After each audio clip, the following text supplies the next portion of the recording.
April 1944.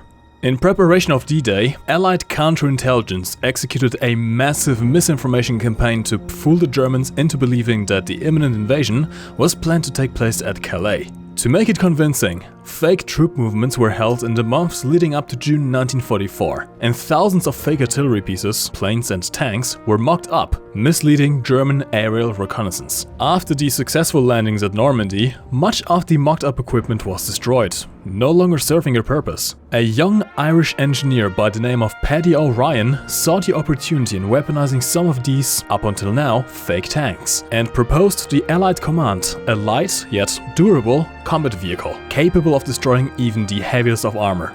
Due to the rising tensions with the Soviet Union after the fall of Berlin in May 1945, the proposal was accepted under Project Shillelagh, named after a traditional Irish wooden club. Initial development was troubled, as it proved very difficult to fit any kind of existing weapon system into the fake fabric shell of an M4 Sherman. The chassis was reinforced with Kevlar-infused hardened rubber, which not only gave the construct more structural rigidity, but also had the interesting side effect of being able to bounce back most incoming projectiles. In order to maintain the ability to look like a fake tank without being given away by engine noises, a traditional running gear was discarded in favor of 4 man-powered bicycles. Whilst this decision hampered the mobility compared to a traditional internal combustion engine, the low weight of the prototype tank did allow for movement and complete silence.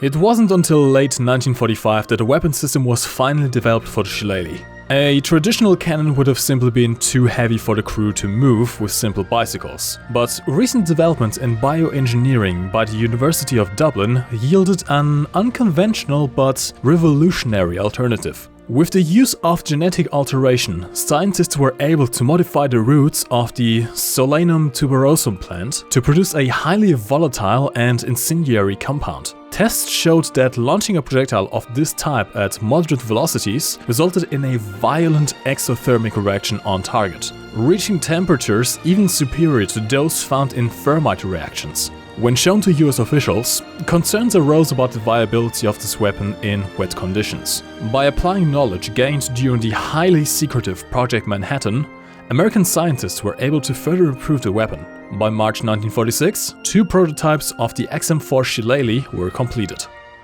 April 1st, 1946, the liberation of Anchorage. Despite the fall of the Reich in May 1945, splintered resistance groups of Wehrmacht soldiers, scientists and engineers continued operation and development of weapons in hidden bases all around the world. One such base was rumored to be hidden somewhere under the Arctic ice near the North Pole, as interrogations of high-ranking German scientists, captured after the war, revealed that a top-secret project, codenamed Die Glocke, had been moved out of Germany shortly before the Soviet forces reached Berlin. It wasn't until late March 1946 that these rumors were confirmed to be true. As if appearing out of thin air, German submarines surfaced near the city of Anchorage, Alaska. Despite the best efforts of the Home Guards, the American forces were simply too unprepared for such an attack, and their surplus equipment could not even seem to damage some of the new tanks that the Germans were fielding. Within days, the city fell, most of the citizens fleeing to the countryside. As his last act before passing on the White House to Truman, President Franklin D. Roosevelt ordered the emergency deployment of Project Shillelagh to the city of Anchorage. Manned by elements of the 38th Irish Brigade and supported by veteran US forces returning from Europe, the 2 prototype XM4 tanks began the liberation of Anchorage on the evening of April 1st. What follows is recently leaked top-secret footage of the events, as recorded by the crew member of what appears to be prototype number 1. This is Shillelagh 1-2 Charlie, we are ready to move out, following your lead. That seems like a flyby's are somewhere. There they are. Ah, beautiful. Let's hope they don't confuse us with a Japanese city. I hope they know what they are doing. Then again, it is the Air Force, isn't it? Good luck, boys. I'll see you on the other side. Be advised, it seems to be have spotted a German convoy in the middle of the city. Charlie! What the hell is a German tank destroyer doing in Alaska? What are you waiting for? Take the shot! There we go. Okay, the recoil is a little bit stiffer than I was really expecting, and it seems like we are slightly stuck on the side of this building, but just pedal a bit harder, boys. Yes, there we go. That is so much better. Okay, I can't keep this up anymore. I'm sorry, I just can't. Welcome to a very belated April Fool's video, I suppose. This is the XM4 Shillelagh. Yes. I've made it work in a fully playable user mission for your enjoyment. In fact, as you're watching this video, you can download the mission yourself and install it. We'll mention it again towards the end of the mission. Firstly though, it seems like the Germans have deployed something rather interesting. It seems like they have indeed deployed a schwerer Panzerspähwagen mit 7,5 cm Panzerabwehrkanone 40-3 L46 aus Sonderkraftfahrzeug 234-4 Packwagen. Well, I don't know what that means, but we're going to take it down. I would say that was very effective, yes.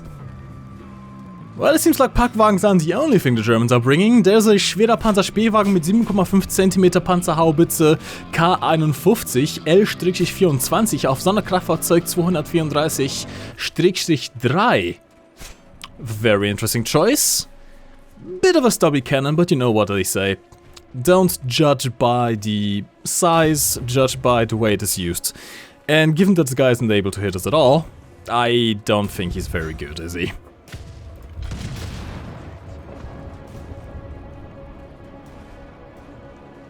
You might notice in the hit cam that we aren't exactly firing regular projectiles. And for some reason this thing is a very futuristic space laser machine gun.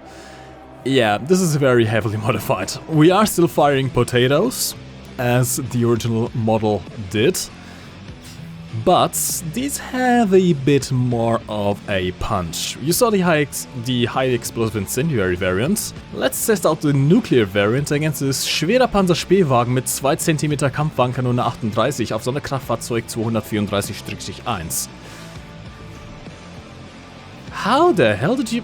You know what? I'm not even mad. I'm impressed.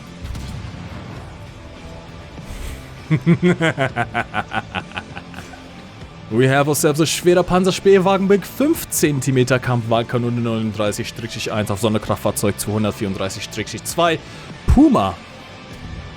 Well, I am very sorry, Mr. Puma, that I've taken all of your brothers out, but you shouldn't have come to America.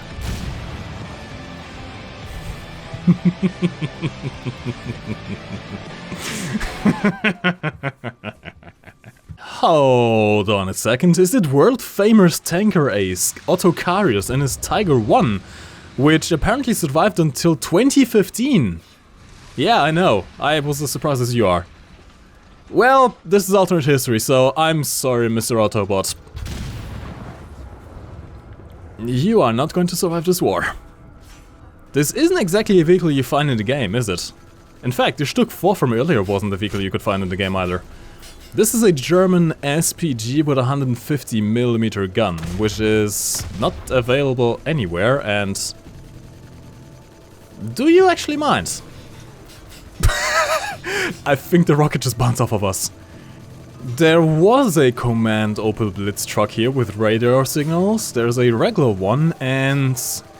There's a Sonderkraftfahrzeug 251. Once again, not something you really find often in game. Or at all, really. Not that it really matters. They all blow up regardless. Alright.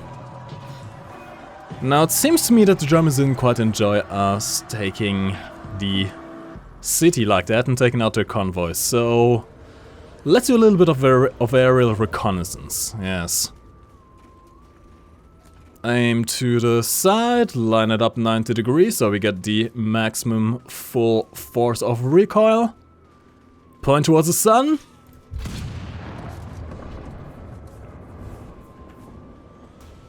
Alright, it seems like we do have quite a few tanks coming in, which is not great.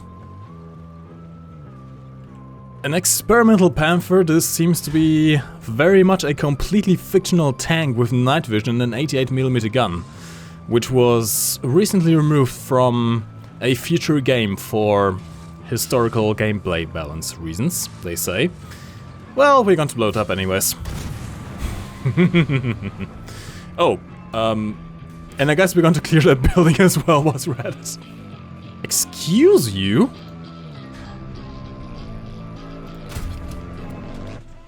Well, thanks for the boost, I guess. Hey, Bob! Alright, Bob, let's take the city. Follow me. I would very much appreciate if you would actually take down some of those crowds as well, you know, but what can I say? What's an N10 doing here? Sector not clear, that N10 is firing at us.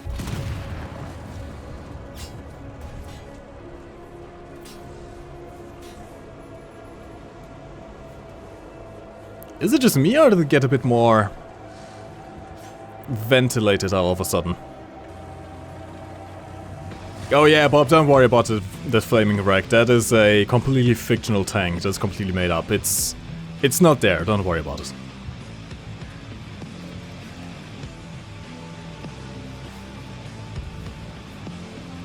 Speaking of fictional made-up tanks, Bob, are you seeing what I'm seeing? Command is telling us of the existence of two very big looking bunkers that are moving for whatever reason. Yes, they are moving. I can confirm they are moving. And they have firepower. Take them out. That's one down. I mean, one completely... actually not completely fictional. It's a half fictional tank, yes. Although it still got removed. I mean, one enemy down, and it seems like we have his bigger brother here as well. You know, I kind of feel sorry for him. I don't really want to take him down. It's going to be very expensive for this guy to get back into a battle, into the war, yes. But, you know, $30,000 is $30,000, and it's better him than me, so... The nuke it is! Good job, Bob!